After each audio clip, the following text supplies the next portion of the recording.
Good evening, guys. It's exactly 20 minutes on my side, 20 minutes past. Um, I know we were supposed to continue with poetry today, but I felt there were some things in terms of paper one, particularly with visual literacy, which I needed to readdress because if you do check, we went through the bare minimum approach, where your visual literacy, that's your advertisement and your cartoon, the bare minimum that you are expected to get is 5 out of 10 each. And then your language section being the one we focused on the other day, you're expected to at least get it too. Remember, this is not prescriptive. It's not what we are saying you should get. But in order to ensure that you pass the paper, this is what the department is calling calling the quick wins, to ensure that you do pass the paper. Although it's a bare minimum, hence we call it a bare minimum. It's nothing to be celebrated. It is one of those things that you have no choice but do it if you are really struggling. So your advertisement, at least you should get 5. Your cartoon, you should get 5. Your language in context or using language correctly, you should get at least 2. And then we spoke of your summary, you should at least get 6. And your comprehension, you should get at least 10 out of 30. Please disable your videos, please, or your cameras.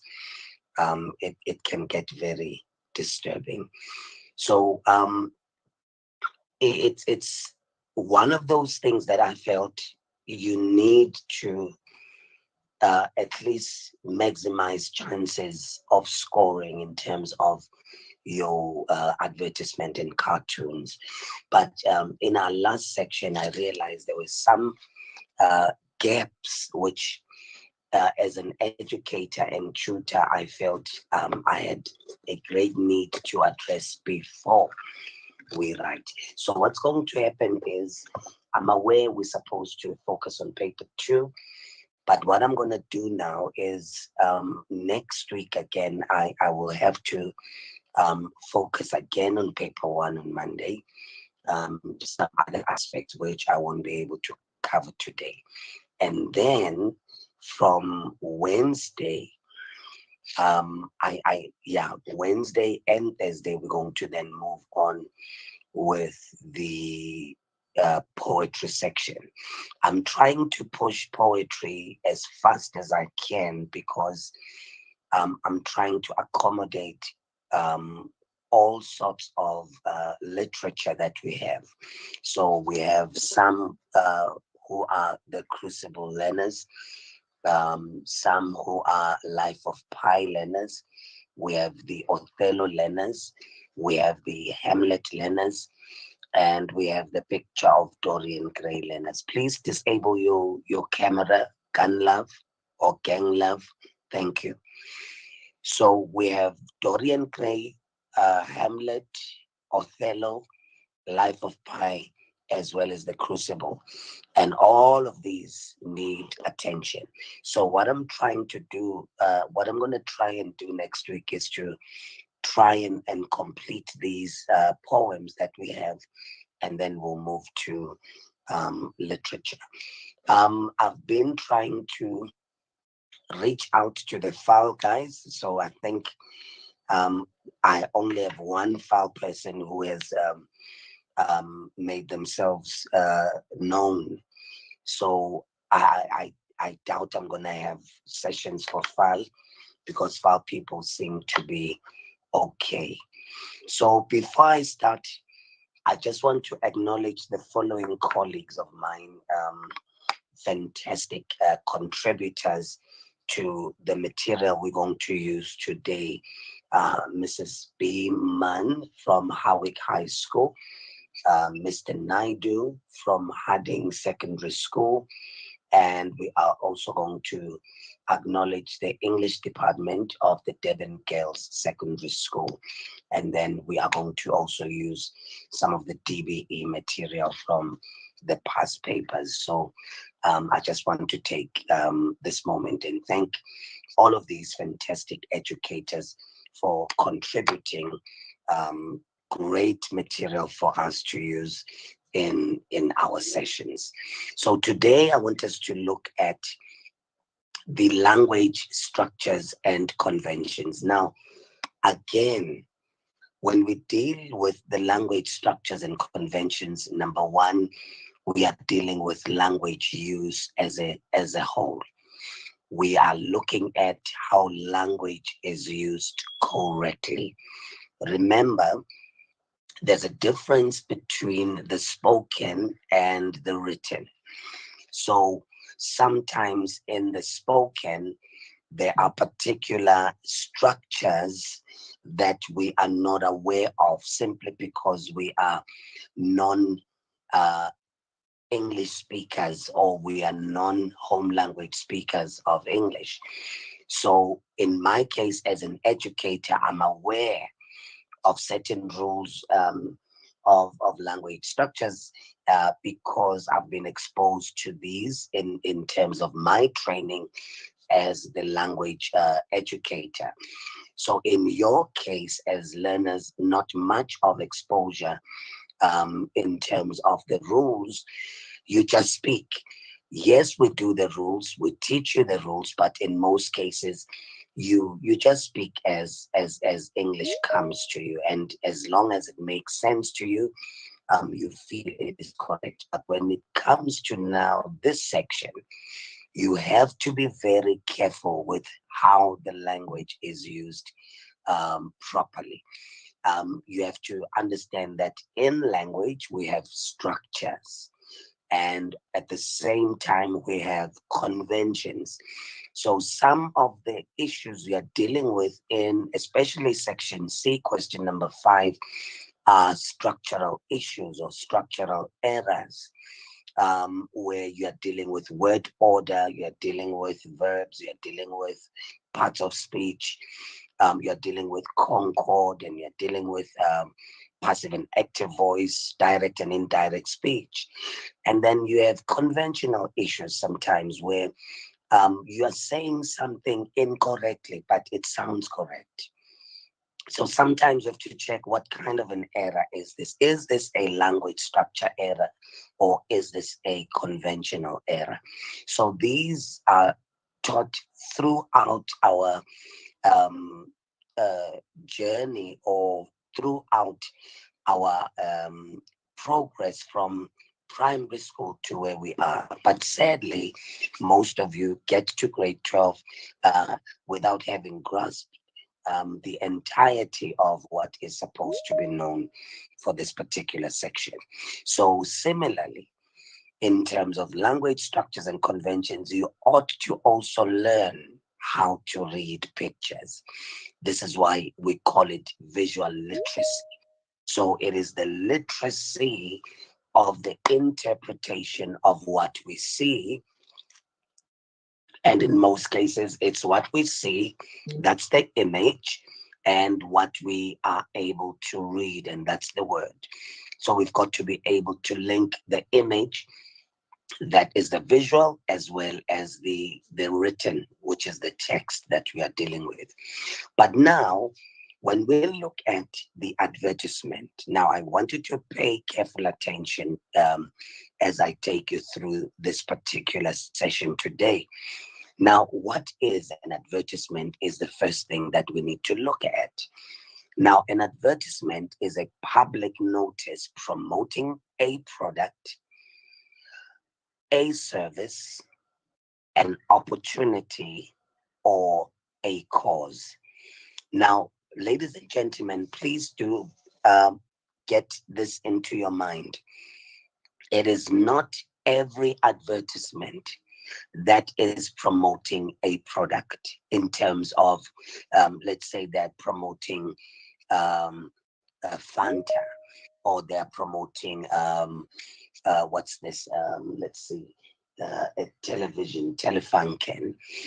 Some advertisement are promoting a service. Now, a service might also look into non-governmental organizations such as POA, SADC, SANCA, FAMSA, SAPS. So these are services, healthcare. And then we are looking at opportunities. Now they are advertising scholarships and all of these other things, as well as a cause. So you need to be very careful then in your reading of an advertisement, in trying to understand what exactly it is that the advertisement is trying to do.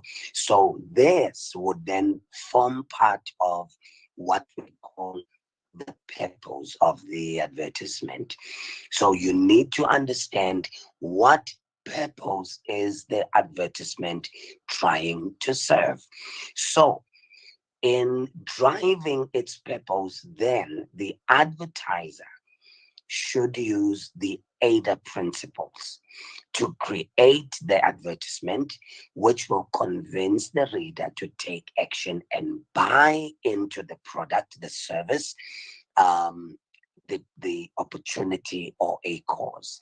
So, in order for us to determine whether or not the advertisement is effective, or a use of a particular strategy has been effective in the advertisement or in driving the message of the advertisement, we need to ensure that the AIDA principle has been put in action. Now, this is nothing new to all of you grade 12s. You should know the AIDA principle by now. So what does the A represent? Well, we are looking at the attention. So you are checking what techniques is the advertiser making use of in order to grab my attention. So sometimes they use pictures which are very scary. Sometimes they may use pictures of beautiful women, beautiful men with beautiful toned bodies with six packs and all of these other things. All of that is part of how to get the reader's attention. And therefore, they will start then using language. So, to get our attention, the advertiser must use particular graphics, must use particular pictures. Then to rouse our interest, they start then diving into the use of language. Again, we are looking at how language structures and conventions are used in our day-to-day communication, as well as how we read situations and how we read images, and in this case, advertisements. So, what is it that they are going to say? So, they will use what we call emotive language, language that is going to then play on our emotions. And then the same language is going to stir a desire in us to know more, or to try this particular brand or product or service or opportunity or a cause that the advertisement is trying to promote. And thereby, we will then take action. So if all of these are satisfied, then we can say the advertisement has been effective. So when you are dealing with the question of discussing the effectiveness of a particular technique used, you first need to check what kind of a technique am I being asked of? Is this um, a font? Is this a rhetorical question? Is this a environmental friendly, what you call is this? So we're going to get to the techniques in a while, so I don't want to get ahead of myself. So what is the purpose then of advertising?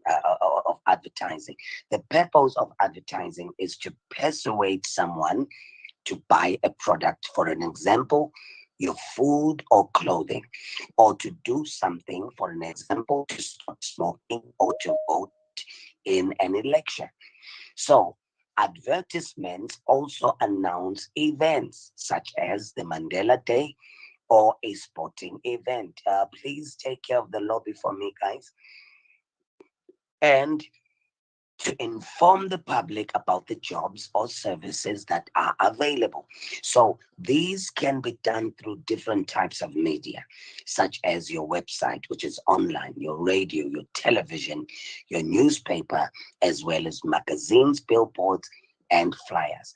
Now, quickly, I want us to quickly go through advertising terminology. If you don't know this terminology, your responses in this particular section will be extremely limited.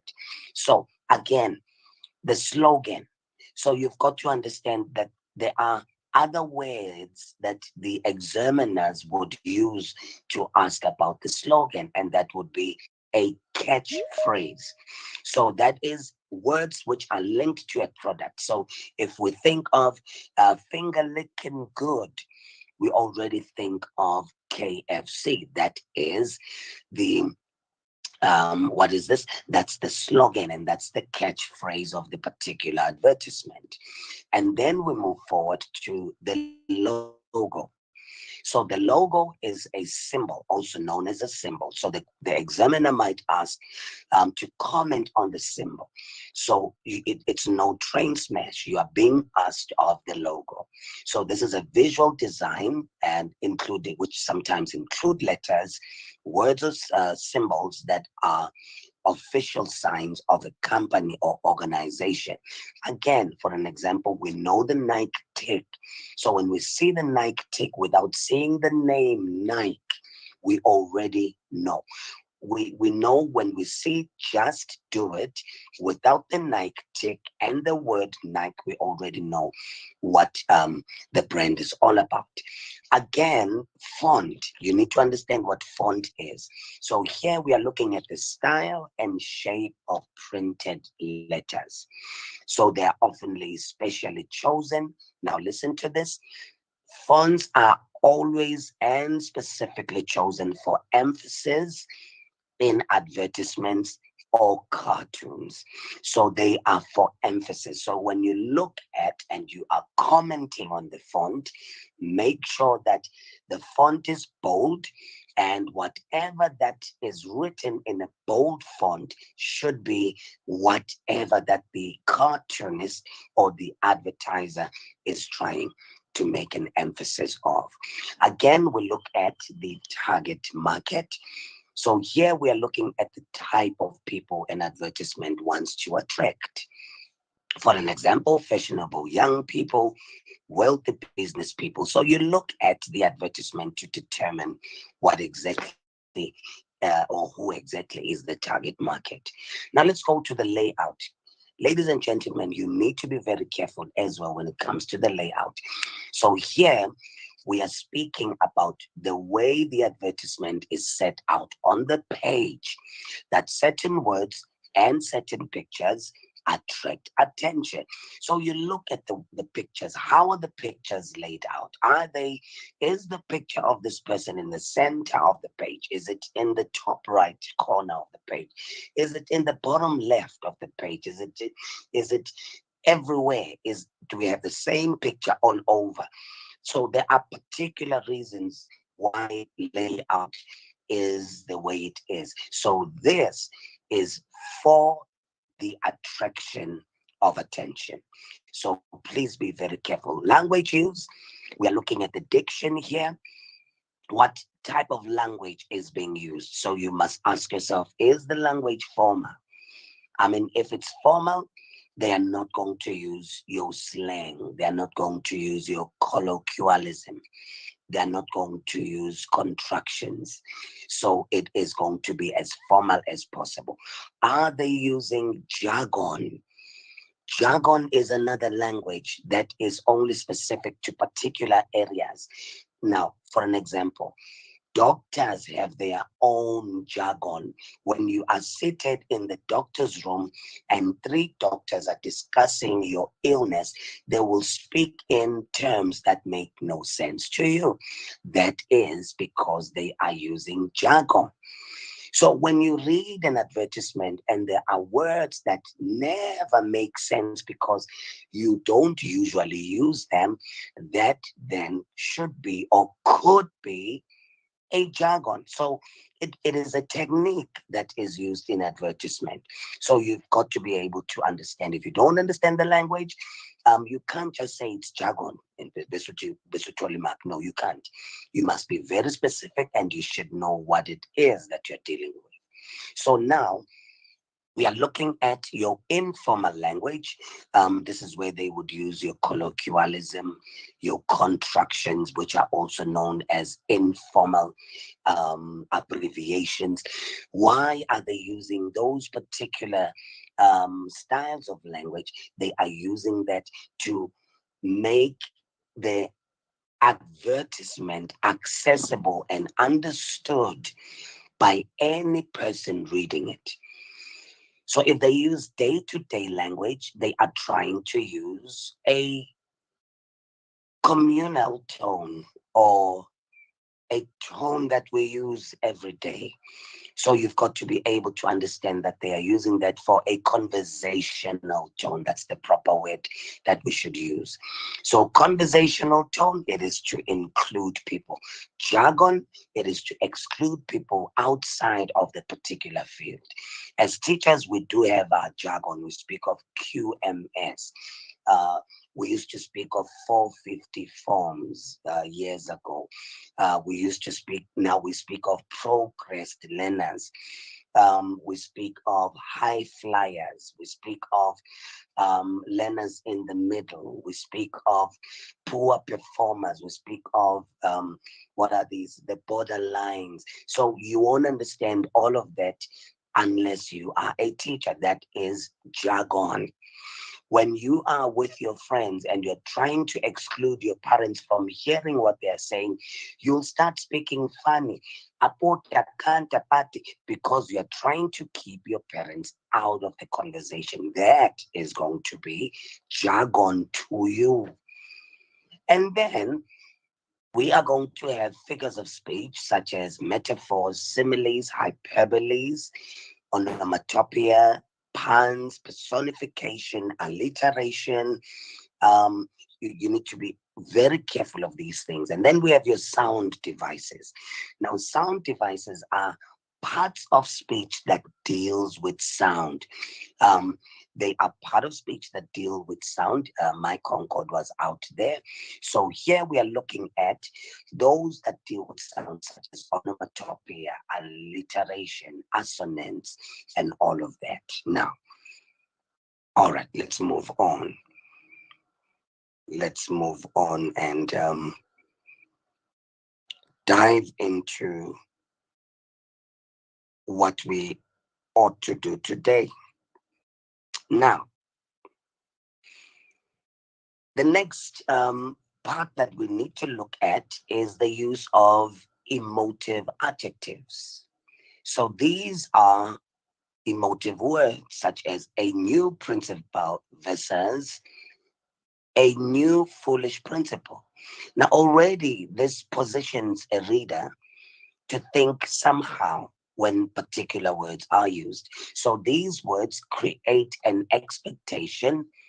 I mean, if they say a great new sensation, if you're listening and you're watching the idols lately, you can be uh, you can easily pick up the emotive words from the presenter when he presents, when he announces a particular musician or contestant, the one and only talented. So these are to create an expectation, but at the same time, their emotive words are to create a bias where you favor one thing over the other. They may also create prejudice where you have prejudgments over other people without first verifying if what you are thinking of them is the truth. So, an unusual comment will now be seen as foolish in that case. So, just one word can swing things to provoke emotional responses, to emphasize or highlight, to engage the readers, to encourage thinking or opinion. Then we move to number 7, which is the style. So it's the style is either direct or casual. So to add credibility, validity, and authenticity, we use style. We use style to convince, to manipulate, to persuade, to emphasize, and to highlight, and also to engage readers. So, as part of style, we can have here a rhetorical question. So, when you are asked of the rhetorical question, you should be able to say the advertiser is using a rhetorical question here to do A, B, and C to make me think and think about how manipulative or how persuasive A, B, and C is. So you need to be very careful how you answer the style question. Then we have numbers, statistics, data, and research.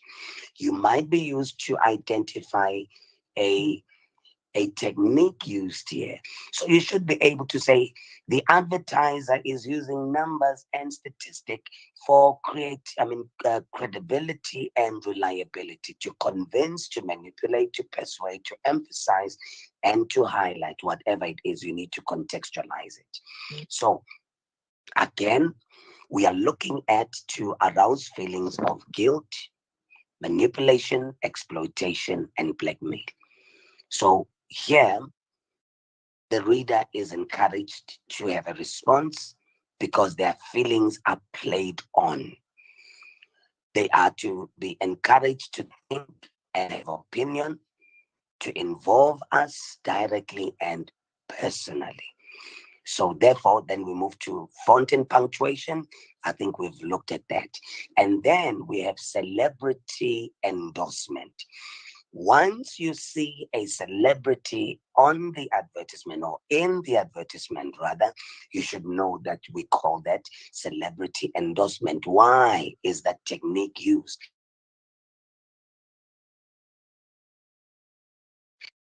Someone has muted me. Guys, please be careful, guys. I'm a presenter here, so you can't mute me. Now, the use of celebrities again is to add credibility and validity and authenticity, to engage readers, participation, to encourage thinking, opinion, to manipulate. So we are looking at celebrities, that is to attract attention, then avarice, that is for greed. You must be able to check whether the advertiser is using the technique of avarice or greed. Are they using a technique of lifestyle, or are they using a technique of attracting people? Now, how to study then an advertisement for an exam prep? It is important that you are aware of the fact that not every advertisement promotes specific products, but some adverts advertise a service, a manufacturer, an idea, or a lifestyle. Now, practice answering questions. That's what we're going to do. Exposure to a variety of texts to enrich your understanding and enjoyment.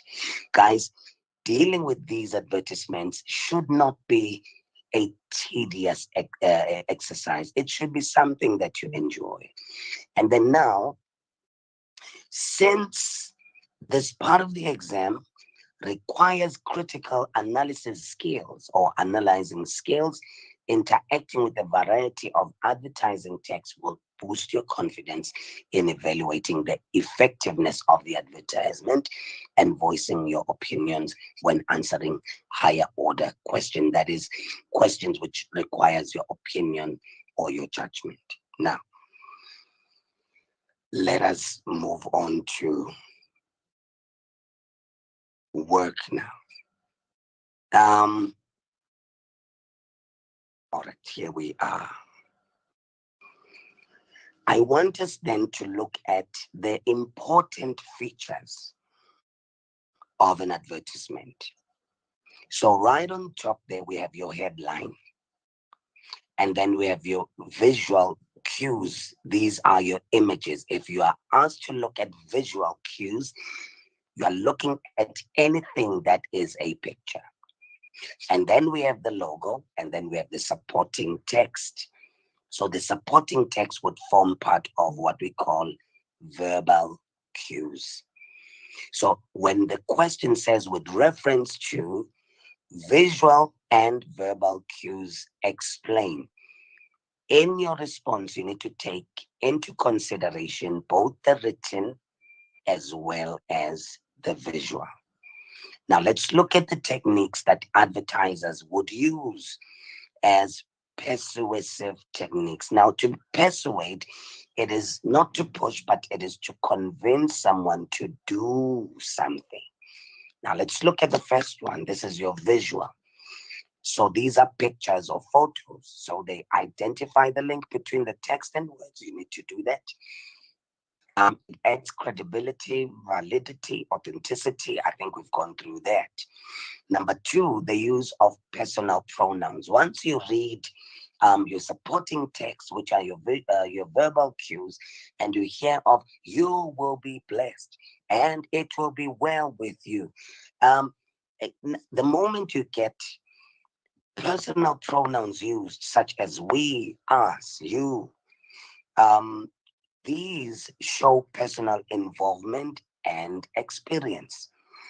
And then we have literary expressions such as puns and clever sayings. You would have repetition. Why are people repeating?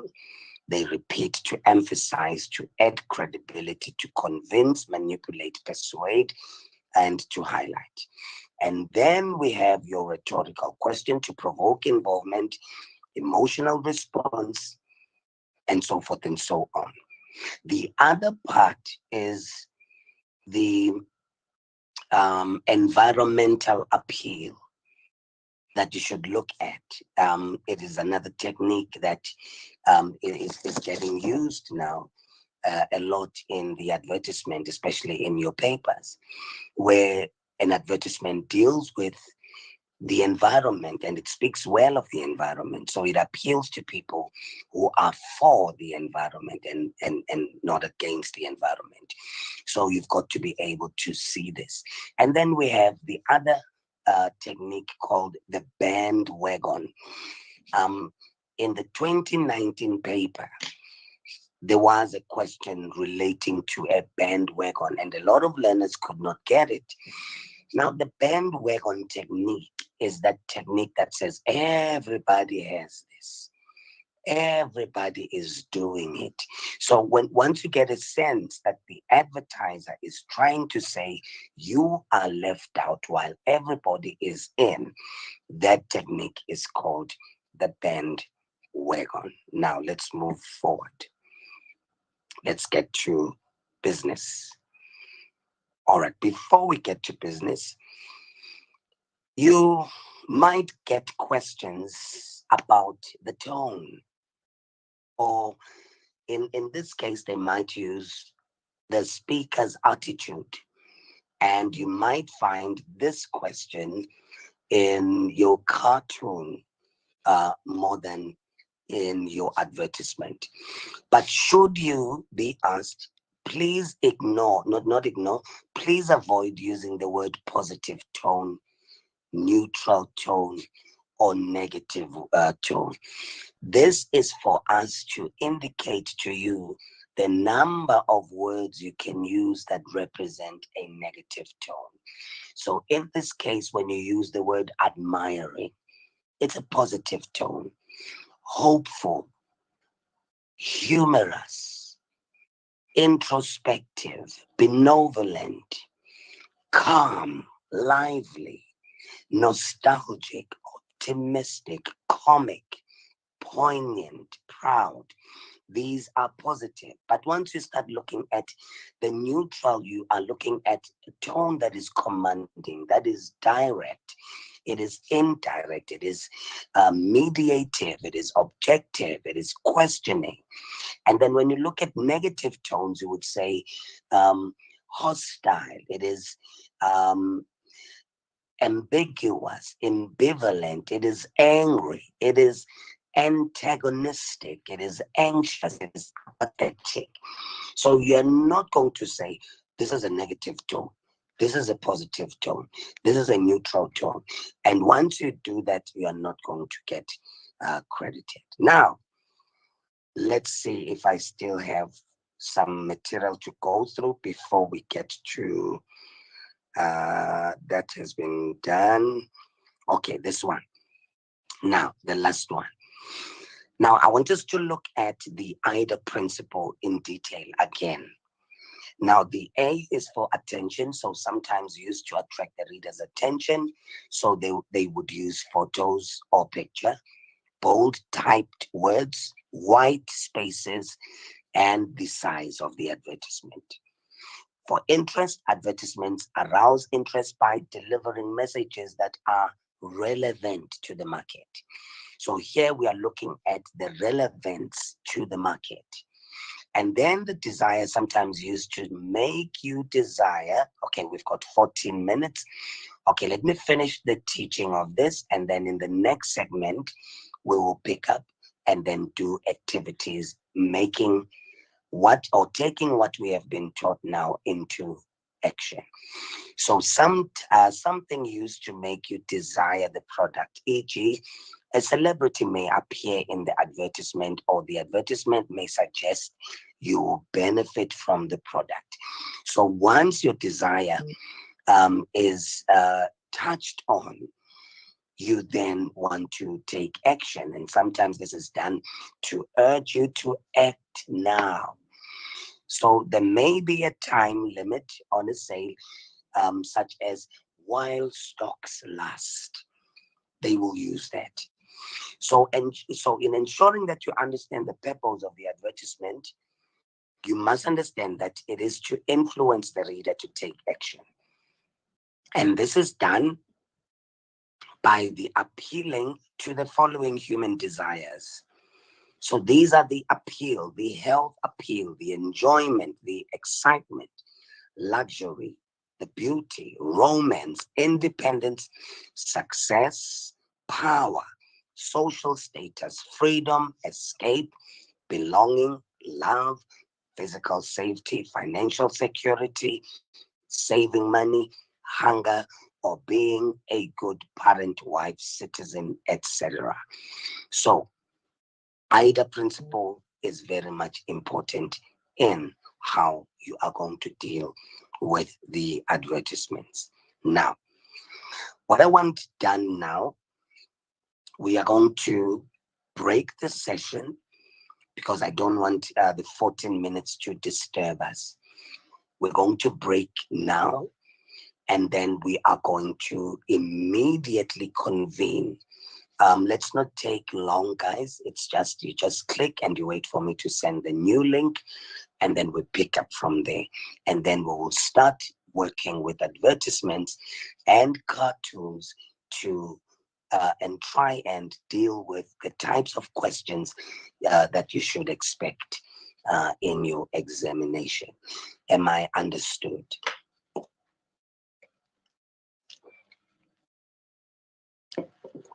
Okay. Mem Kulani, are you with us?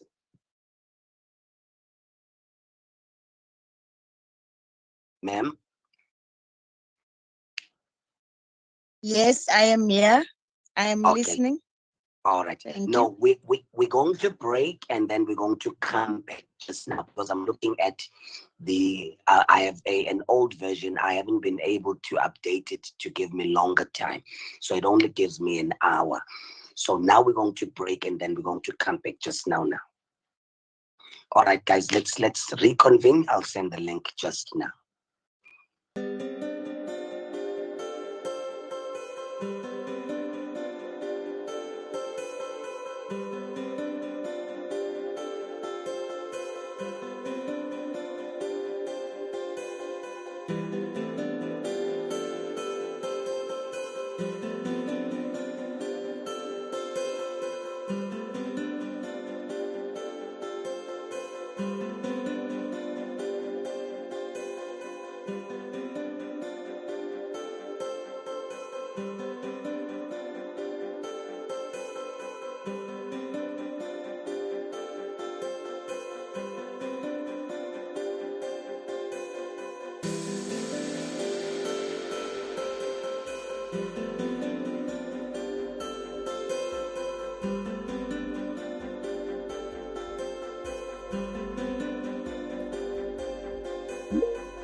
Please have your mics on mute, guys. Fusion. Oh, you're in.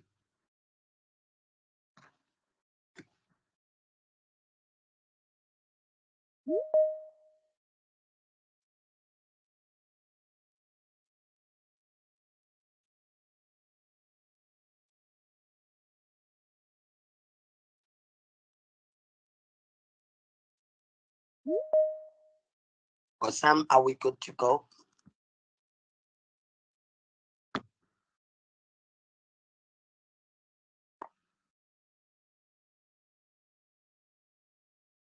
All right, thank you. Now, I want us to look at, if you can, I'm not sure if you're able, yeah, it should be.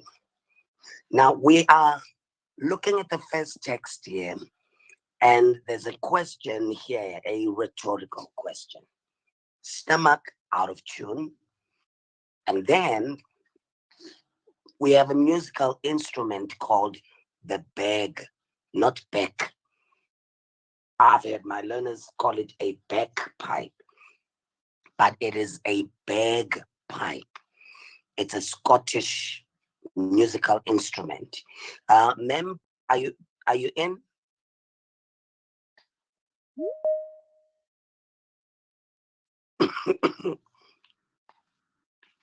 All right, maybe Mem hasn't come through.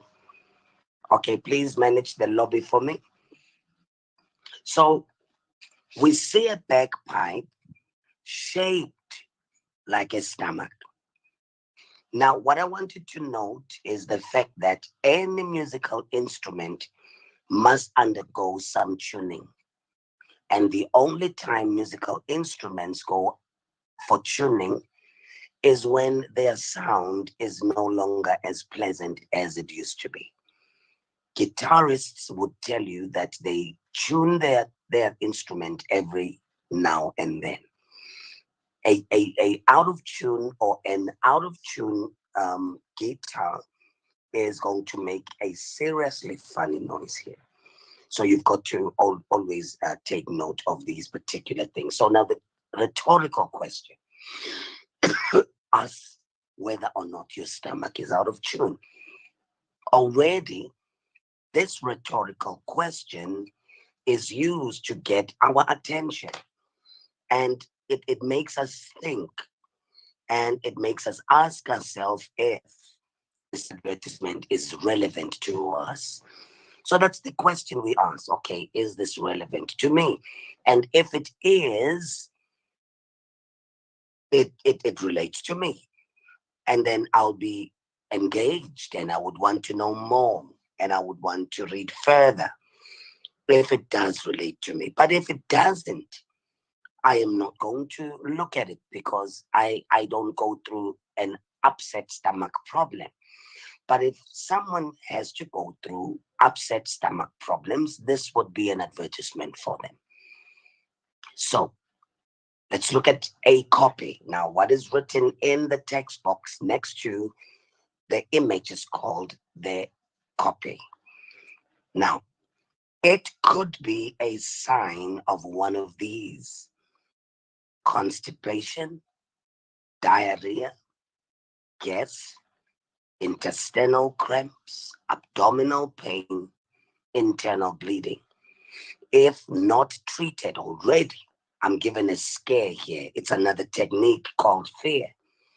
If not treated, these can lead to serious chronic ailments later. Get yourself checked, and then the number is given there.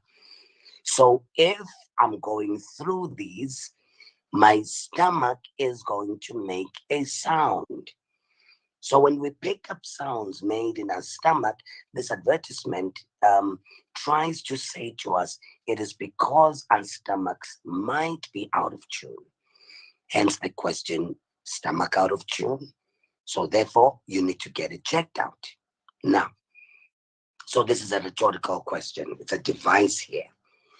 Now, keep because when you already did this, so it is revision for you. So I don't need any answer, and any other person from my class, I'm not going to take your answers yet because you already know the answers. So we don't want to, we don't want that. So let's look at the question, ladies and gentlemen. Now, we spoke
made this paper look very dirty with color because you're trying to decide and to look at what the question is requiring.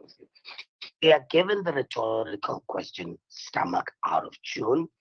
Now, our instructional verb here, we are asked to explain, to give an explanation of how the headline is intended to influence the reader.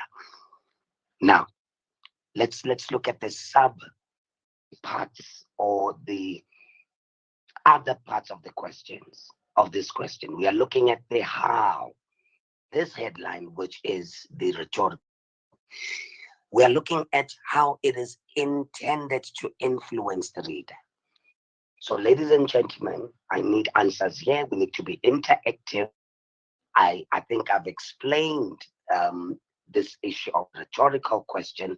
That's exactly what I need you to put into a response so that we are able to pick up whether or not you're able to put it in a palatable way and a way that makes sense. Anyone who wishes to break the ice and answer this question. Remember, it's a 2-mark question.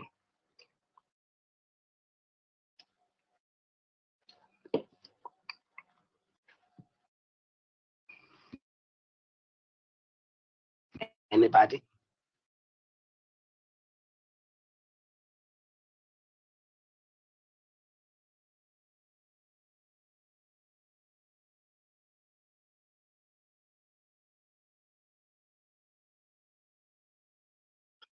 Kosam?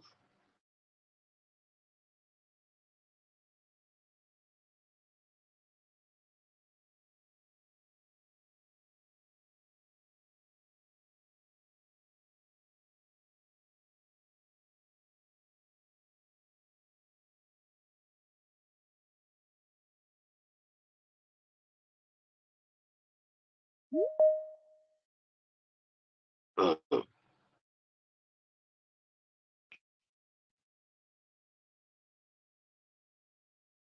Okay. You do have an idea, but what I would have loved you to have done is to show the marker that you understand what type of a question is this.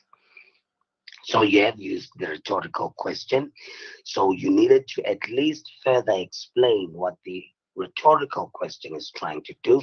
And then you can bring the issue of the bagpipe and the noise and the sound it makes and it being out of tune. Okay, let's give Mehdi Mehdi, you can't respond. And can I not allow you? You were in class, so I can't. Can we have other people respond, please? Come on, guys. I think I'm going to start calling out names. Oratile. Remember, guys, this is nothing about you being perfect. It's about you saying something so that we are here as teachers to help. But if you are not saying anything, then we are unable to assist you. Oratile, please come to the fore and give us a response here. Explain how the headline is intended to read is what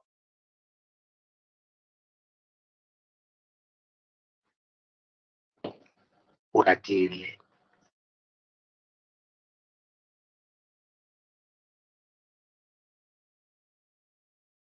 Oratile, are you going to be silent on us? Okay, Oratile doesn't seem like Uzokulum. Amanda?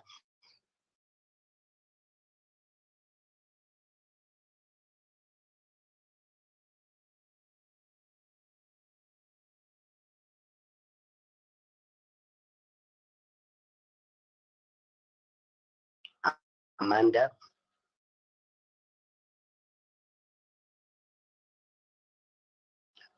Hayibo guys, yabona ukuthi niyangisukela ke manje. Okay, who's responding? Sir, Yeah. sir, I think the reader, the headline is short, like it makes the reader to be more to get attention.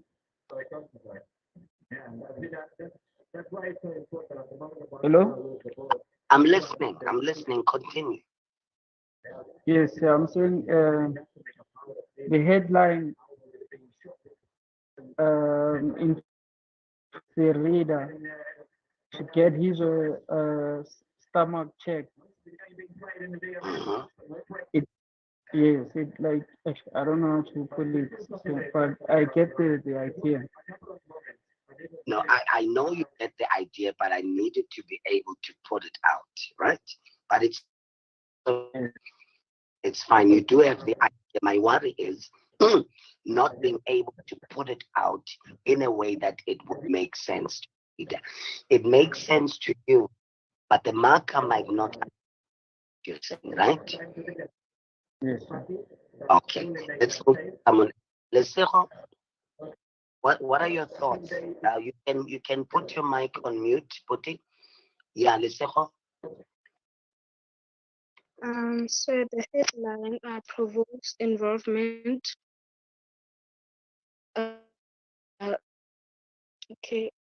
Provokes involvement, and it involves the reader on a personal level. As we know, when your stomach is out of tune, you might get diarrhea, and it affects you and pushes you to go and check your stomach. Okay. No, that's a fair enough response there. That's a fair enough response. Ma'am, do you think we can credit that type of a response there? Yes, I think so. I love the fact that she has alluded to what the text is actually saying, that the stomach is out of tune. So I believe that prompts someone to want to get the stomach checked, just like she has mentioned. All right. Thank you much. Thank you so much. So, Lesego, we will credit a 2 mark in this particular situation. Now, let's move on. Now, number 3.2. Always, guys, make sure to deal with the instructional verbs. Understand what the instructional verb is trying to get you to do. In this case, sorry, you are to comment on, you are to give commentary on the effectiveness of the visual image used in this advertisement. Now, again, 3.2 has two keywords. We have the effectiveness and we have visual image. So we are looking at both the visual and, in fact, not both the visual, but we are looking at how the visual is effective. So in your response, here you would need to make use of the either principle. And in your response, you should state whether or not the visual image used in the advertisement is effective. Now, let's see who we can ask to respond to this one. Cedric. Is this visual an effective visual? Yeah, let's start there. Is this particular picture effective? If, I mean, how it is an instrument, but it is our stomachs, it is out of tune. Is it effective?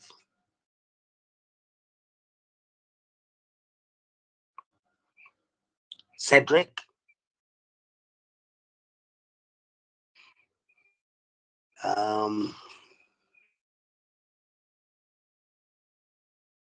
Okay, Cedric ngathi akasezwa. Cedric? Okay, who's this? Tumelo? Yes, it is effective because it focuses on the stomach and it outlines that the everything that is concerned with the stomach. Yes. I'm not very impressed with your response. I'm not very impressed, but thank you so much for trying, Tumelo. Okay. Okay, let's look at Ntogozo.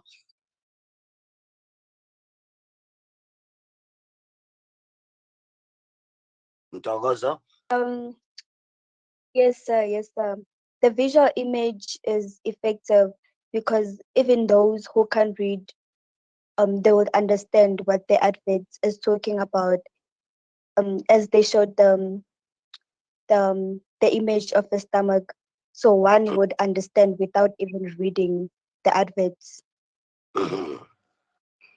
So why are you leaving out the shape of the stomach, the instrument, and the sound it makes? Do you see that you are leaving out some information here that could really give you the 3 marks that you are looking for?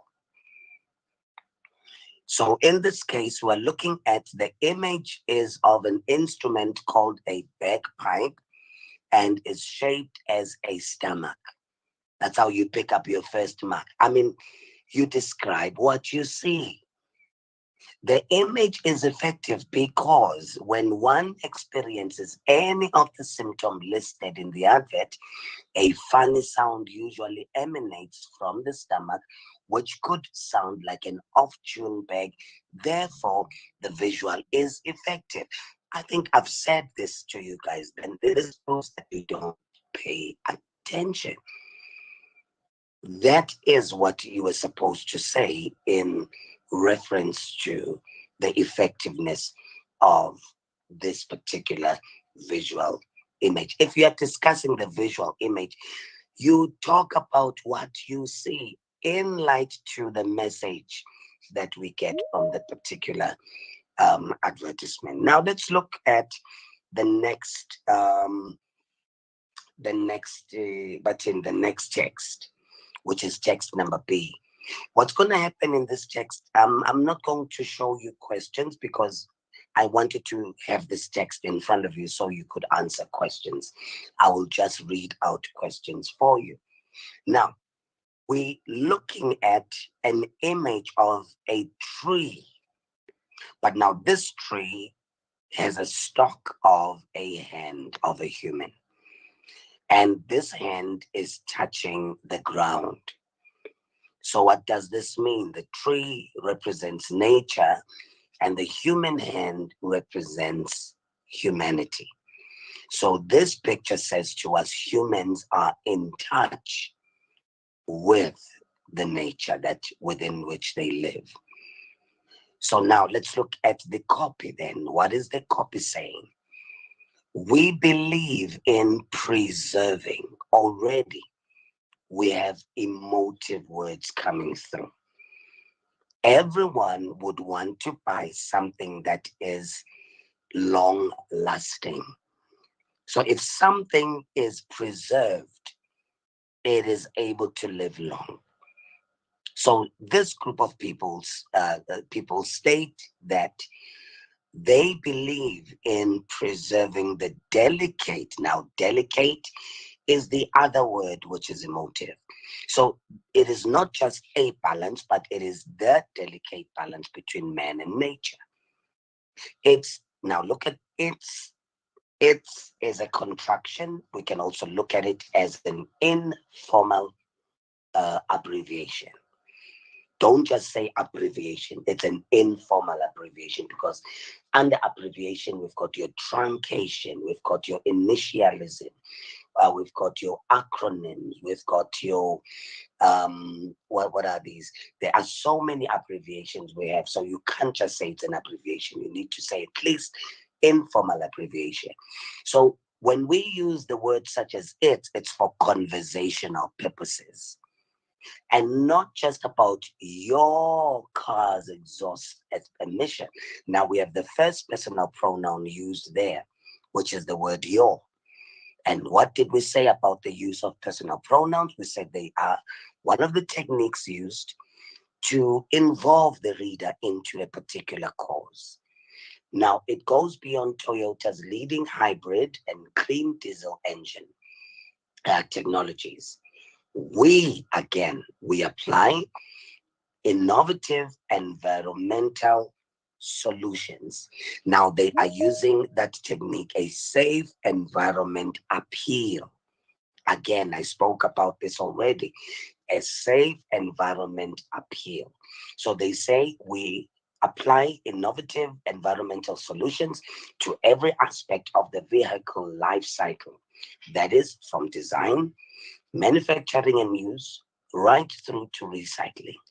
It again is used as a contraction. The only way we is used again can expect to reach our ultimate aim. That is, now they're using a colon there, that is zero emission. Now, here is the question which I needed to listen carefully to.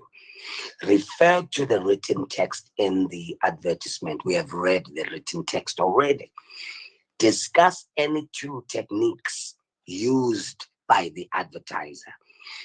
In my discussion of this copy, I gave you more than two techniques. What are those techniques? Don't just give me the name of the technique and not explain. So you first identify the technique and then you explain what the technique is trying to do or is trying to achieve in the advertisement. All right, let's see. Kumbane.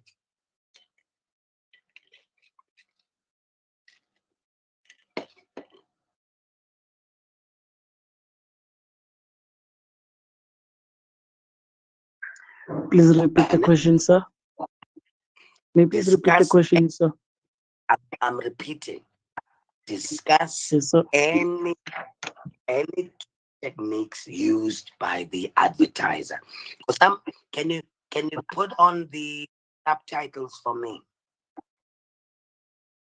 Okay.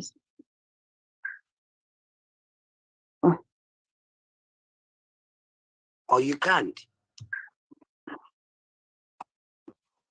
Oh, okay. No, it's fine. It's okay. Kumbane, we are waiting, but So you didn't finish the question. Discuss any two techniques used by the advertiser. Oh, number one is so personal pronouns. Yeah. The the writer includes us as the readers. Advertiser. Includes us the readers. All right. And then the other one is environmental safety. I'm not sure if it's environmental safety. Environmental appeal. Environmental appeal, sorry. Yes, sir. Why are they using that one? Remember, we are working towards a 3-mark question here. Oh. So they are making sure that what their product, I mean the advert is safe is environmental friendly rather. All right. So they are promoting the mental friendliness to the people. Is that what you're saying? Yes, sir. All right. Yes, very good. Yes. Okay. You can put your mic on mute. So what Kubane has done here, he has identified personal pronouns, which are used to encourage the reader to be involved in the message presented by the advertiser. So personal pronouns are used to get us involved in a particular cause. And then he used the safe environmental appeal. So here the advertiser appeals to the eco-friendly society, those who care about the environment. So those who care about the environment would be very happy that there is a particular organization that really takes care of what they believe in. Now, let's move to 3.4. I mean, this one is quite simple, okay, guys. Psychotechnical. We are looking at the 2 questions for language now in our paper. So 3.4, we believe in preserving the delicate balance between man and nature. Rewrite the above sentence in the past tense. Hi, guys. This one is quite simple. You are rewriting this sentence and you are rewriting it into the past tense. Tato.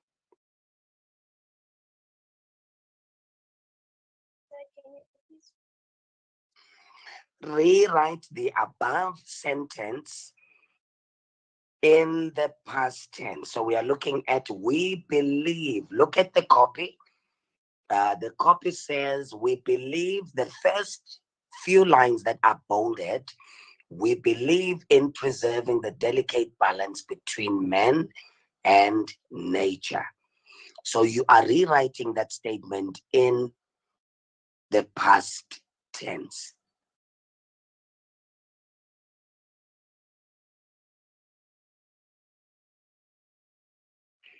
Mano? So I said we believed. We believe. Perceiving that balance. You are done. What I need is we believed. And then everything stays the same. All right, let's move on. It's not just about your car's exhaust emission. That is the first sentence under the bold sentence in the text. Now, explain the function of the apostrophe in the word it's in the above sentence. We are looking at sentence number 1 under the bolded words. It's not just about your car's exhaust emission. So you are asked to explain the use of an apostrophe in that particular word.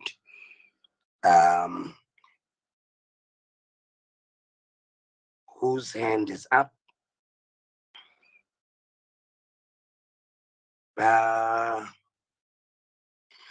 Guys, I can't have one person responding. The rest of you are quiet.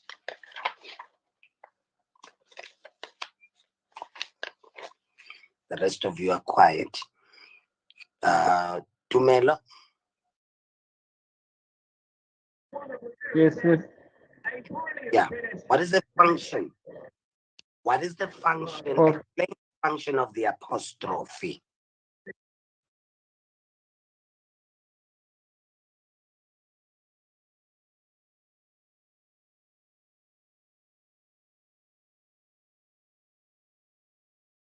Yo, guys, let me see.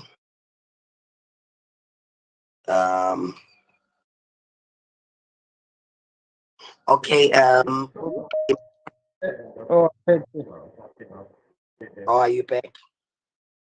Yes. See, I think it's used to indicate or show us.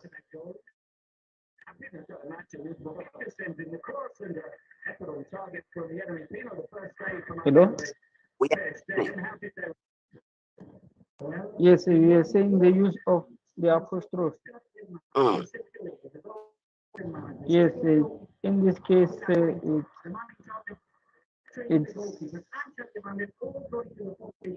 it's showing, it's indicating, yeah, it uses to indicate to us. indicate what? Yeah. Yo. Okay. All right. Let's see who else is Amanda.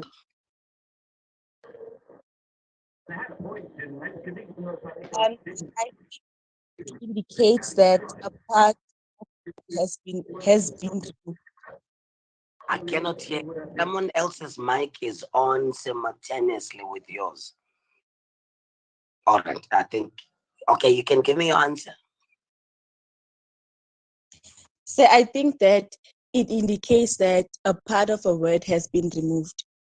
All right, a part of a word is removed, but please avoid that type of a response. Ne? You'd rather say to indicate contraction. Is that clear? All right, thank you. Guys, nibonile nistaka kanjani ngama senistakiswa nje ilento lebathini lento punctuation marks. Please revisit your punctuation marks, guys. Please, I'm very worried if people can't know functions of apostrophes at grade 12 level. It is seriously worrying. Let's go through the last text. We have a few minutes left. So I want us to look at only text E. Text number E, that's all we're going to focus on. Now, so we are looking at, no, man, I think I have a wrong text here. It's a wrong text that I have here. This is not the text I wanted to work with. Let me find the proper text. There it is. Now, I want us to look at frame 1. So in the first frame, we see a boy called Linus or Linus.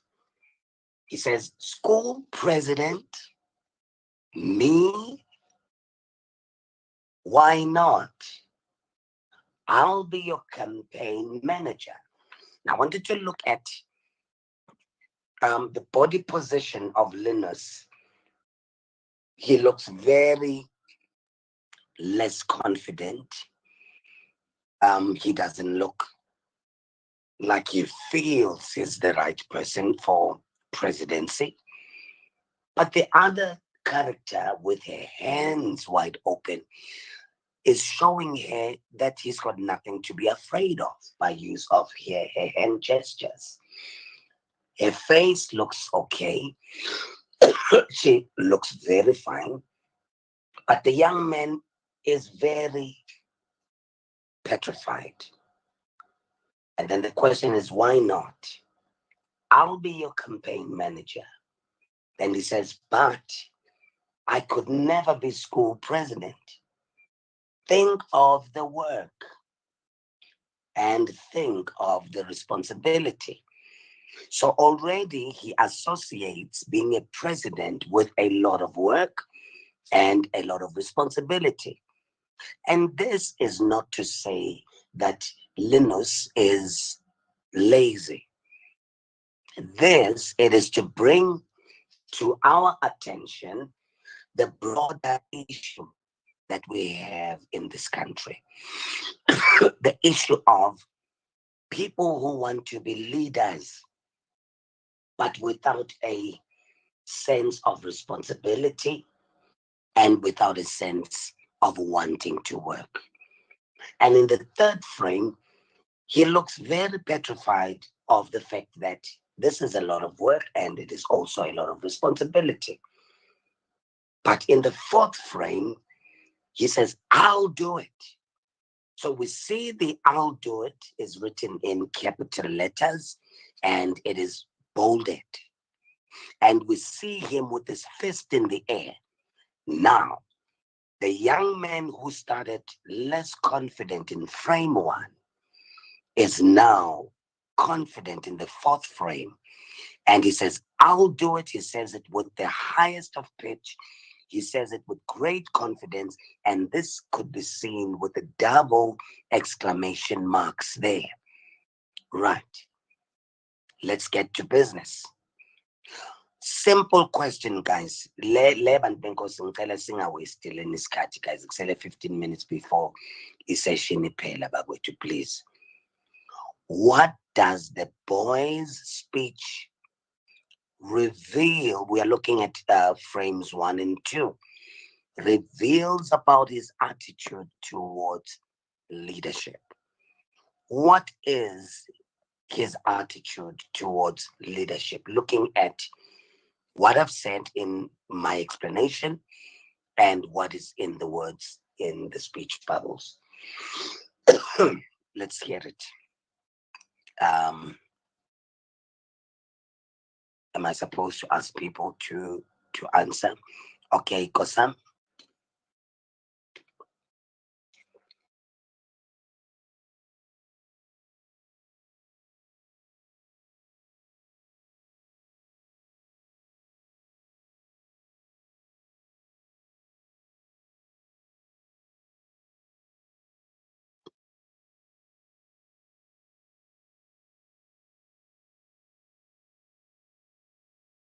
It's not about him not wanting to work. It's about him thinking that it is too much work.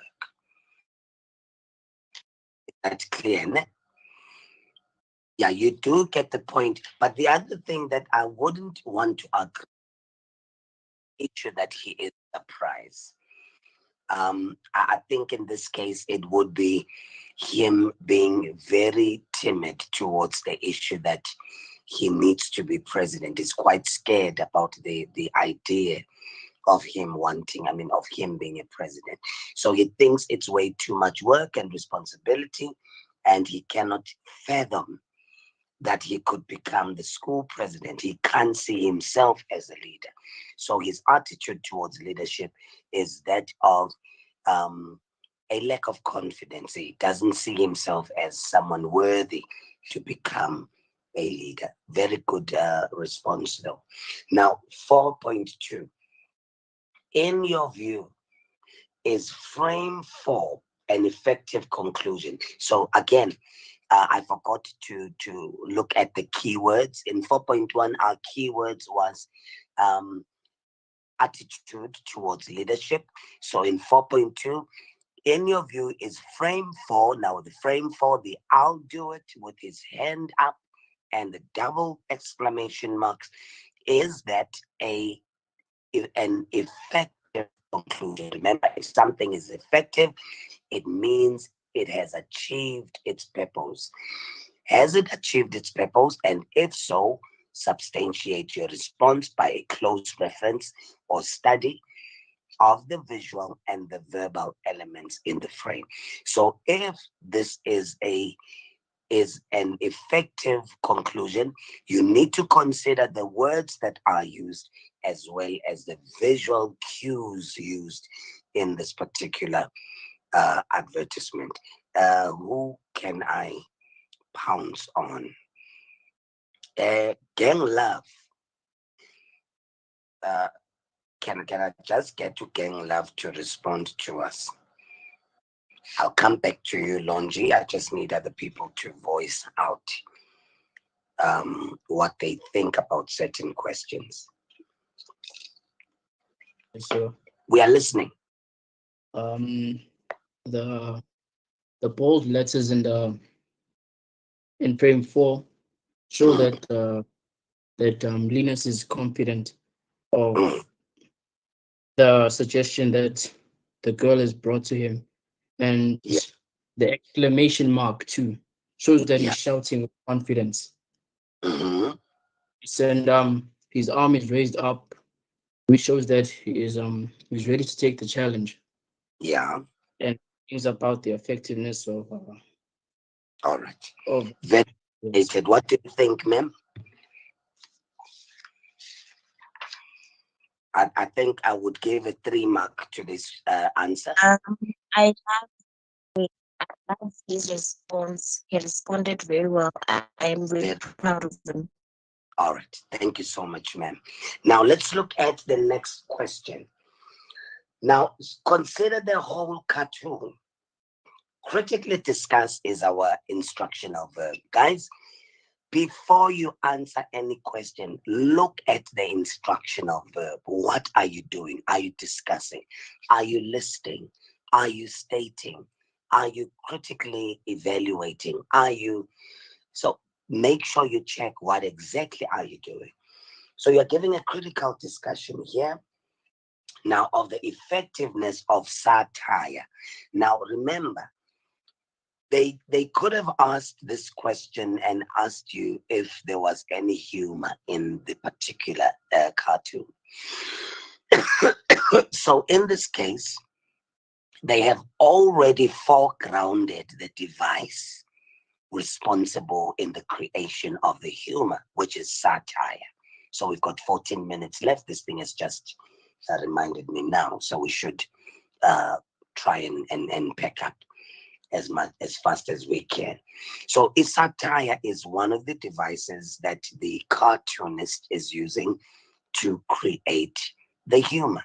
So now the question is, critically discuss the effectiveness of satire or of satire as used by the cartoonist to illustrate the boy's behavior, how the boy's behavior touches on a broader idea or issue. I think I've given you the broader issue here. And then you're looking at what is satirized in this thing. Well, what is satiristic in this whole cartoon? Longi, I think I can call you in here.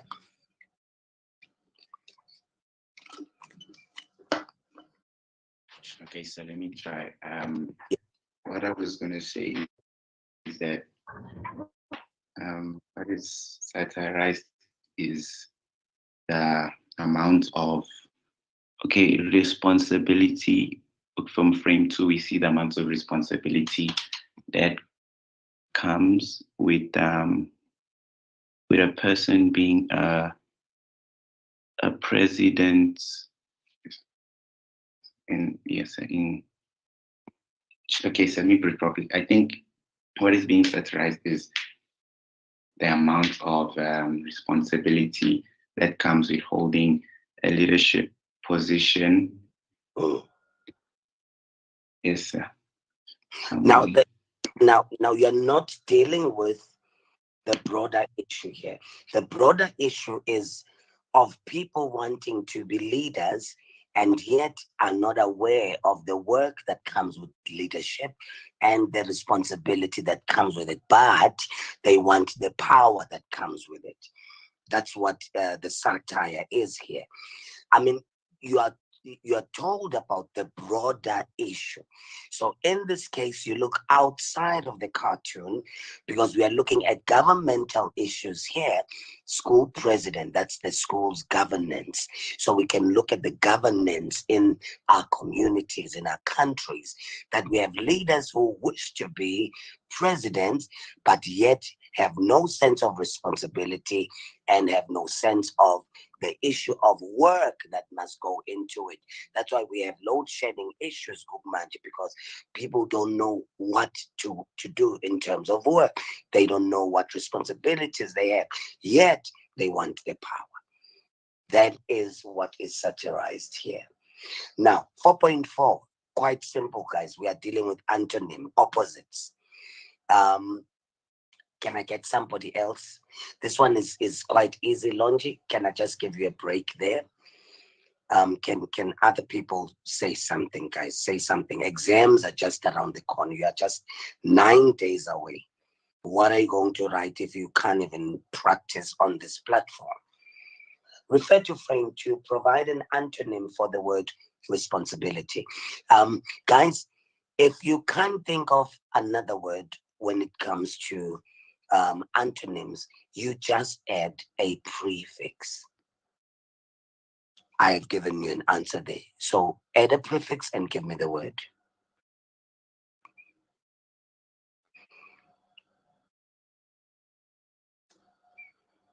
Tato? The answer is irresponsible. Anguzwa, yes?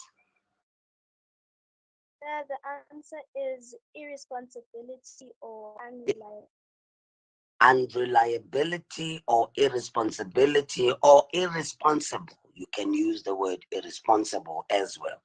Or untrustworthiness could be one of the words you could use.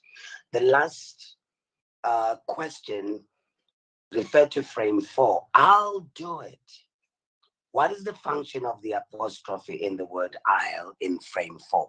I mean, this one you all need to be wanting to answer because it's a repetition of the other apostrophe, Tinzwalo.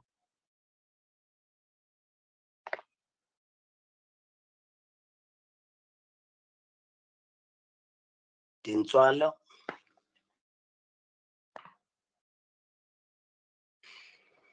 Okay, Tinzwalo seems quiet. Who else wants to Kumbane?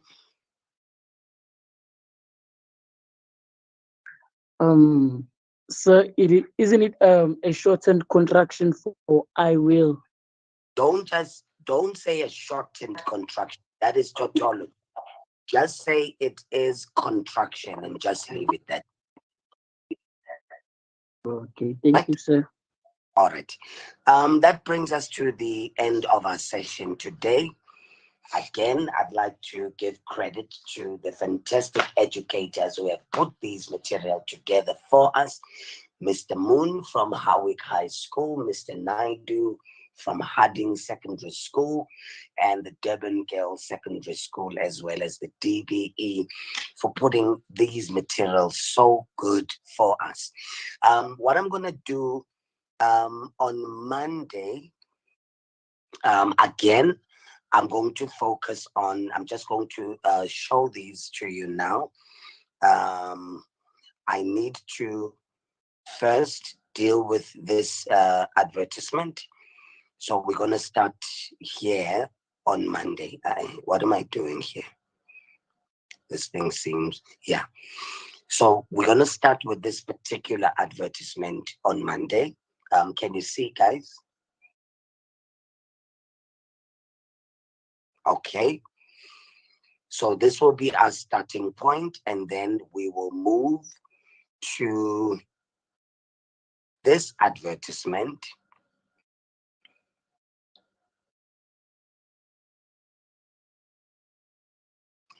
And then we will finish off with this cartoon.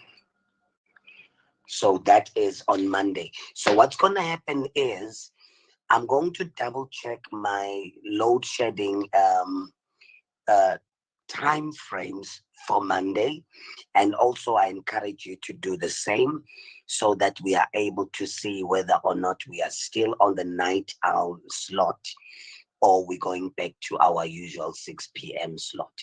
If we don't have load shedding on Monday, then it means we shall come back to the night owl sessions. So what's going to happen then, guys? For literature, I need to give an extensive teaching on the writing of a literary essay or the literature essay. That's going to have all of you come in. And then as soon as I'm done with poetry, I'm going to look at the writing of a lit essay, and then we'll move to your novels and your drama. Unfortunately, guys, because I can't service all of you at the same time. So some of us will have to meet very late because we don't do the same things. The same thing that we are doing is paper 1, as well as paper 3, as well as poetry. But when it comes to paper 2, I've discovered that in this group are many people with different combinations of. So when we meet for e-literature essay, Mem and I'm going to speak to Mem in private so that we give you tips on things not to do and things to do in order to maximize your opportunities of doing well in your literature essay writing, which is quite very much important. So we're going to show you, we're going to give you examples so that you know exactly what you are required to do.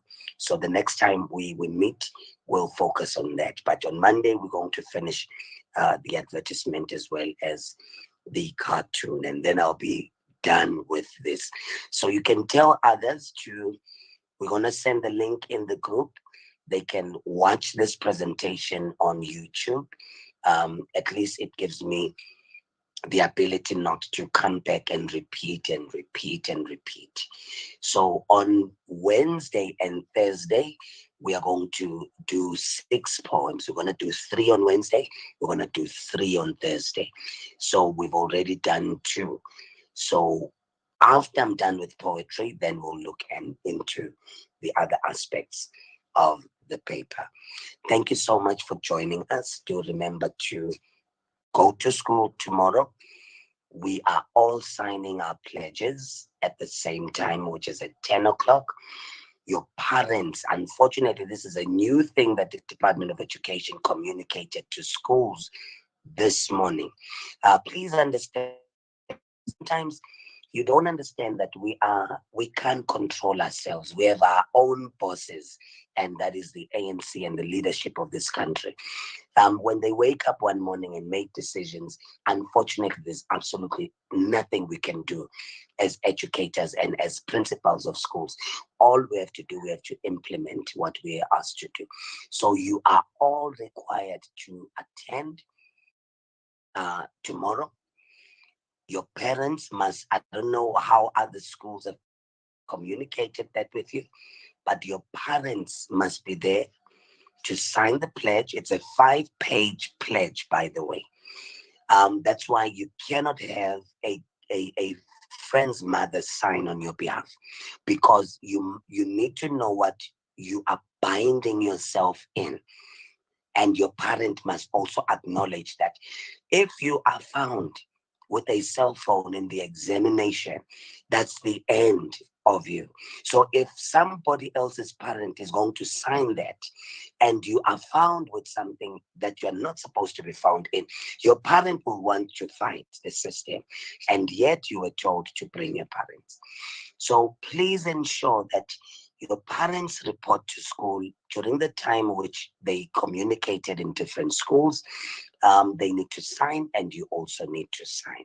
So at the same time in this country at 10 o'clock, all of us will be saying the pledge and signing the pledge and committing ourselves to the examination that is just ahead of us. Remember, from tomorrow, only 9 days is going to be left before we sit for this paper that we are currently doing. Thank you so much again, Mem. Thank you so much for coming through and for your input. We believe the next time we're going to have other educators come through, because we understand we are absolutely nothing, guys, without you. And we love you so much. That's why we make time for you. I think I saw a hand there. Who's asking a question before we close? Okay, there was no question. Okay. All right, guys, good night. Take care.